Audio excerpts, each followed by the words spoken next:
Hello students, तो आज हम डिस्कस करेंगे एचपी टेट जून 2025 के कुछ क्वेश्चंस। ये क्वेश्चंस जो है अभी जून में जो रिसेंटली एग्ज़ाम हुआ था एचपी टेट का, उसमें पूछे गए थे मैथ्स के क्वेश्चंस। सो उन क्वेश्चंस को आज हम डिस्कस करेंगे। कुछ क्वेश्चंस हम लास्ट वीडियोज़ में डिस्कस कर लिए थे और जो कुछ क्वेश्चन रहते हैं वो आज हम डिस्कस करेंगे। अगर आपको कोई भी क्वेरी होती है तो आप कॉमेंट में क्वेरी जो है मुझसे पूछ सकते हैं। सो फर्स्ट क्वेश्चन है हमारे पास आज का 1/3 ऑफ स्ट्रेट एंगल। आपने बताना है यहाँ पे कि जो 1/3 है स्ट्रेट एंगल का वो किसके इक्वल होता है। तो सबसे पहले आपके पास यहाँ पे स्ट्रेट एंगल की वैल्यू पता होना बहुत ज़रूरी है। तो जो स्ट्रेट एंगल होता है उसकी वैल्यू हमारे पास होती है इज इक्वल टू 180 डिग्री। ठीक है, जो स्ट्रेट एंगल है वो इक्वल टू 180 होता है। अब हमने फाइंड करना है 1/3 of straight angle means 1/3 of की जगह मल्टीप्लाई लग जाएगा और स्ट्रेट एंगल की जगह हम इसकी वैल्यू पुट कर देंगे मीन्स 180। अब जो 3 और 180 आपस में डिवाइड हो जाएंगे। 180 जो है 3 के टेबल से डिवाइड हो जाएगा, ये आ जाएगा 60 और यहाँ पे बचेगा 1 into 60 which is equal to 60 degree.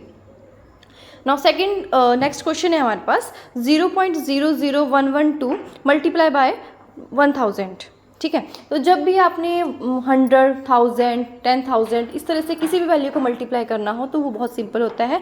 सबसे पहले जिस नंबर को मल्टीप्लाई करना, जैसे यहाँ पे 112 था उसको लिखा, उसके बाद यहाँ पे 3 ज़ीरोज़ थी 1000 में, तो 3 ज़ीरोज़ लगा के पॉइंट काउंट कर लेंगे तो ये पॉइंट लगेगा 1.12। आगे वाली ज़ीरोज़ हम नहीं लिखेंगे, पॉइंट के बाद ज़ीरोज़ नहीं लिखते हैं, तो हमारा जो आंसर रहेगा 1.12 रहेगा और ये है option B. Now next question है हमारे पास in an AP if A be the first term। ठीक है, AP हमारे पास एक सीरीज होती है अर्थमेटिक प्रोग्रेशन, तो उसमें P जो है हमारे पास फर्स्ट टर्म है एंड D है हमारे पास कॉमन डिफरेंस मींस जो उसके बीच में जो उसकी टर्म्स होती हैं उनके बीच का कॉमन डिफरेंस D है। तो हमने यहाँ पे फाइंड करना है N be the number of terms, तो हमने यहाँ पे वैल्यू फाइंड करनी है AN की। ठीक है, AN हमारे पास होता है nth टर्म ऑफ AP, तो AN की वैल्यू हमने फाइंड करनी है। तो AN के इसका एक फॉर्मूला होता है सिंपल सा, तो इसकी वैल्यू हमारे पास जनरली इक्वल होती है AN is equal to A plus n-1 into d. ठीक है, A यहाँ पे फर्स्ट टर्म है, N यहाँ पे नंबर ऑफ टर्म्स है और D यहाँ पे कॉमन डिफरेंस है। तो यहाँ पे बाकी सारा फील्ड था, A की जगह ब्लैंक दिया था, तो यहाँ पे जो ब्लैंक में आ जाएगा A means option C। Now next question है क्यूब रूट ऑफ 1331। इसका क्यूब रूट लिखना है। तो अब क्यूब रूट कैसे लिखते हैं, हम सबसे पहले इनके सारे फैक्टर्स लिखेंगे 1331 के सारे फैक्टर्स लिखेंगे और फिर उसके उनके पेयर बना देंगे। ठीक है, पेयर में क्या करेंगे, हम 3 टर्म का पेयर बनाते हैं। अब सबसे पहले इसको हम चेक करेंगे कि किस नंबर से डिविजिबल है। तो देखो 2 से तो डिविजिबल नहीं होगा बिकॉज ये एक ऑड नंबर है। और सेकंड हमारे पास होता है 3 से वो नंबर डिवाइड होते हैं जिनका डिजिट का सम जो है 3 का मल्टीपल हो, तो 3 से भी ये डिवाइड नहीं हो रहा है। 4 से भी डिवाइड नहीं होगा बिकॉज ये एक ऑड नंबर है। देन 5 से भी डिवाइड नहीं होगा बिकॉज 5 से 0 और 5 वाले नंबर डिवाइड होते हैं। देन हमारे पास नेक्स्ट होता है 7, इसी तरह से 9 नहीं डिवाइड हो रहा है, तो एंड में ये डिवाइड हो रहा था हमारे पास 11 से। ठीक है, तो जो हम 11 से जब इसको डिवाइड करेंगे तो 11 से डिवाइड करने के बाद हमारा जो आंसर आ रहा था वो आ रहा था 121। तो 11 से डिवाइड करके ये आ जाएगा 121। Again 121 is also divisible by 11, तो ये आ जाएगा 11। तो इसके जो फैक्टर्स बनेंगे वो हमारे पास बनेंगे 11 मल्टीप्लाई बाय 11 मल्टीप्लाई बाय 11। तो अब यहाँ पे 11, तो इसका हम पेयर बना लेंगे। 3 टर्म्स का पेयर बनता है, तो यहाँ पे 3 11 आ रहे हैं तो इसका एक पेयर बन जाएगा। उस पेयर में से एक नंबर निकाल लेते हैं, तो 11 is our answer option B. Now next question है हमारे पास dimensions of cuboid are, इसमें गिवन है लेंथ गिवन है हमारे पास 3 एंड ब्रेथ गिवन है 4 एंड हाइट गिवन है 10। ठीक है, 3 centimetre, 4 centimetre and 10 centimetre. So ये हमारे पास L, B एंड H है। तो हम इसमें फाइंड करेंगे सरफेस एरिया।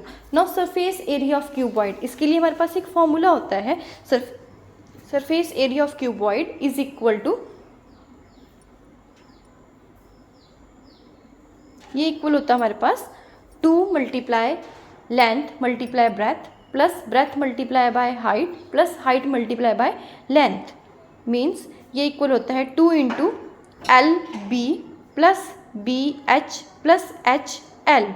सो यहाँ पे हम वैल्यूज़ पुट कर देंगे एल बी एंड एच की, तो ये बनेगा हमारे पास 2 into 3 into 4 plus 4 into 10 plus 10 into 3।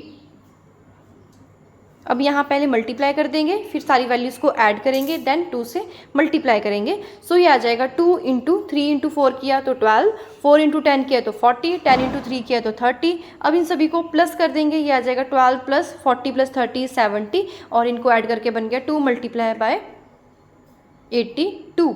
Now multiply किया इनको तो ये बन गया 64 centimetre square. Option C. So option C is our correct answer. Now next question है हमारे पास 0.65 convert it into percentage। 0.65 को जो है परसेंटेज में चेंज करेंगे। तो स्टूडेंट्स देखो, जब भी हमने जो है परसेंटेज में चेंज करना होता है तो हमेशा मल्टीप्लाई बाय 100 करते हैं। अब यहाँ पे डेसिमल में दे रखी है वैल्यू, तो सबसे पहले हम इसका डेसिमल हटाएंगे। 0.65 है तो हम इसको लिख सकते हैं 65/100, क्योंकि पॉइंट का 1 लग जाएगा और 2 डिजिट्स हैं पॉइंट के आगे तो 2 जीरोज लगेंगी। तो 65/100 इंटू 100, और 100 से 100 कैंसिल हो जाएगा, ये आ जाएगा 65%, that is option C. Now next question है हमारे पास each of the angle, each of the exterior angle है यहाँ पे, एक्सटीरियर मीन्स बाहर का एंगल, ठीक है। Each of the exterior angle in regular polygon. Regular polygon क्या होता है? रेगुलर पॉलीगन होता है जिसमें सारी साइड्स क्या होती हैं? Equal. Regular polygons of sides 5। Regular polygon है ऑफ साइड 5, मतलब इसमें नंबर ऑफ साइड्स 5 दिया है, तो कौन सा पॉलीगन बनेगा? ये पेंटागन, इसको हम बोलते हैं पेंटागन। इसमें जो each angle of exterior angle जो है इसमें हमने फाइंड करना है, और नंबर ऑफ साइड्स है 5, मतलब हमें पेंटागन के जो है एक्सटीरियर एंगल फाइंड करना है। ईच मतलब हर बाहर वाला एंगल, हर एक बाहर वाला एंगल फाइंड करना है। तो अब हमारे पास यहाँ पे एक फॉर्मूला होता है, sum of exterior angles in regular polygon. कोई भी पॉलीगन हो सकता है, उसमें नंबर ऑफ साइड्स कितनी भी हो सकती हैं, 4 5 6 7 8 अप टू सो ऑन। वो उसका जो सम होता है एक्सटीरियर एंगल्स का, जो भी बाहर के जो एंगल बनते हैं किसी भी रेगुलर पॉलीगन में, उनका जो सम होता है वो होता है 360 डिग्री, ठीक है। अब यहाँ पे नंबर ऑफ साइड्स कितनी है हमारे पास? 5, और अगर आपने उसका सारे एंगल का सम 360 है, और अगर आपने एक एंगल निकालना है तो वो इक्वल होता है हमारे पास 360/n। n means number of sides, ठीक है। जितनी भी नंबर ऑफ साइड्स होंगी उससे हम डिवाइड कर देंगे 360 को। 360 है sum of all exterior angles in a regular polygon, ठीक है। तो यहाँ पे फॉर्मूला बनता है हमारे पास 360/n। n यहाँ पे नंबर ऑफ साइड्स है, जितनी भी नंबर ऑफ साइड्स होंगी उस नंबर से डिवाइड कर देंगे। अब यहाँ पे ऑलरेडी गिवन है कि नंबर ऑफ साइड्स कितनी है हमारे पास? 5, मतलब पेंटागन है वो, तो उसका कितना आ जाएगी, कितनी वैल्यू आ जाएगी उसकी? 360/5। 360 को 5 से डिवाइड करेंगे तो ये वैल्यू आ जाएगी 72 degree. 72 degree means option B. So option B is our correct answer. Now next question है हमारे पास, a trader bought an item in